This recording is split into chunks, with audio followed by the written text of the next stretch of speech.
Hello বন্ধুরা, এখানে দেখো আমি একটা বড় সাইজের বোয়াল মাছ নিয়েছি। আর বোয়াল মাছটাকে কিন্তু লবণ, হলুদ আর কাঁচা সর্ষের তেল দিয়ে ম্যারিনেট করে আধা ঘন্টা রেখে দিয়েছিলাম। আর এখানে আমি একটা পেস্ট বানিয়ে নিয়েছি মশলার।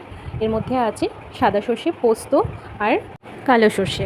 আর তার সাথে দিয়েছি পরিমাণ মতো লঙ্কা, আরও অল্প পরিমাণে নারকেল দিয়ে সবগুলোকে একসাথে একটা স্মুথ পেস্ট বানিয়ে নিয়েছি। তারপরে একটা কড়াইয়ের মধ্যে আমি পরিমাণ মতো সর্ষের তেল দিয়েছি আর তার মধ্যে দিয়েছি কালো জিরে ফোড়ন দিয়ে তারপরে আমি ওই তেলের মধ্যে মশলাগুলোকে দিয়ে দিলাম আর তার সাথে দিলাম লবণ আর হলুদ দিয়ে সবগুলোকে একসাথে ভালো করে মিক্স করে তেল ছেড়ে যাওয়া পর্যন্ত মশলাটা কষিয়ে নেব। আমি কিন্তু মশলাটা নাড়াচাড়া করে প্রায় 3 থেকে 4 মিনিট মতো ভালো করে কষিয়ে নিয়েছি। আর এদিকে দেখো মশলাটা থেকে কিন্তু তেল ছেড়ে গেছে। আমি আরও কিছুক্ষণ মশলাটাকে নাড়াচাড়া করে কষিয়ে নিলাম। আর মশলাটা কিন্তু কড়াইতে লেগে যেতে দেওয়া যাবে না একদম। মশলাটা আমার কষানো হয়ে গেছে।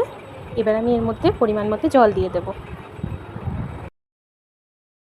আমি পরিমাণ মতো এর মধ্যে জল দিয়ে দিয়েছি। এবার জলটা ফুটে উঠলে তারপরে এর মধ্যে মাছটা আমি দিয়ে দেব। এই যে দেখতে পাচ্ছ জলটা কিন্তু ফুটে উঠেছে। এবার আমি এর মধ্যে মাছগুলোকেও দিয়ে দেব। আর এখানে কিন্তু ঝোলটা একটু সাদা সাদা লাগছে, তার কারণ আমি এখানে হলুদটা কিন্তু খুব বেশি পরিমাণে দিইনি, একটু কম পরিমাণে দিয়েছি। তার কারণ মাছের মধ্যে আমি অলরেডি হলুদ মাখিয়ে রেখেছি। আর মাছটা যেহেতু কাঁচা মাছ আমি রান্না করছি, তাই এখানে মাছটা দেওয়ার পরে কিন্তু ঝোলে হলুদটা ব্যালেন্স হয়ে যাবে। রান্নাটা হওয়ার পরেই তোমরা বুঝতে পারবে। এই যে আমি এখন মাছগুলোকেও দিয়ে দিয়েছি ঝোলের মধ্যে। এবার আমি ঢেকে এটাকে রান্না হতে দেবো প্রায় 15 থেকে 20 মিনিট।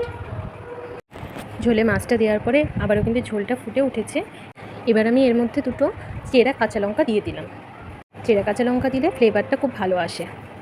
আর এই যে দেখো আমি মাছটা প্রায় 20 মিনিট মতো ঢাকা দিয়ে রান্না করে নিয়েছি। মাছটা কিন্তু অলরেডি হয়ে এসেছে। আর আমি এখন ওপর থেকে একটুখানি কাঁচা সর্ষের তেলের মধ্যে দিয়ে দিলাম।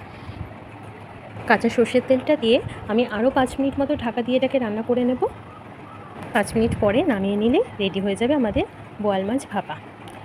তোমাদের আজকের রেসিপিটা কেমন লাগলো অবশ্যই একটা কমেন্ট করে জানিও। আর এদিকে দেখো আমার মাছটা কিন্তু অলরেডি রান্না করা হয়ে গেছে। আর মাছটাকে কিন্তু আমি এবার একটা বোলের মধ্যে নামিয়ে নিয়েছি। এটা দেখতে পাচ্ছ বোয়াল মাছ ভাপার ফাইনাল লুক। তোমাদের কেমন লাগছে অবশ্যই জানিও। চলো এবার তাহলে টেস্ট করে দেখা যাক মাছটা কেমন হয়েছে। আর তোমাদের যদি আমার ভিডিওগুলো ভালো লাগে তবে অবশ্যই আমার ভিডিওগুলোতে একটা লাইক আর একটা কমেন্ট করো। আর আমার চ্যানেলটাকে সাবস্ক্রাইব করে দিও। তো এই যে দেখতে পাচ্ছ আমি কিন্তু অলরেডি ভাত আর মাছ নিয়ে নিয়েছি। এবার আমি তাতানকেও খাইয়ে দেবো আর আমি নিজেও খেয়ে দেখবো কেমন হয়েছে মাছটা। তোমরা অবশ্যই বোয়াল মাছ এইভাবে বাড়িতে একবার ট্রাই করে দেখো আর আমাকেও কমেন্ট করে জানিও তোমাদের কেমন লাগলো। যদি খারাপ লাগে তাহলেও জানিও। তো আজকের মতো চলো টাটা, সবাই ভালো থেকো, সুস্থ থেকো।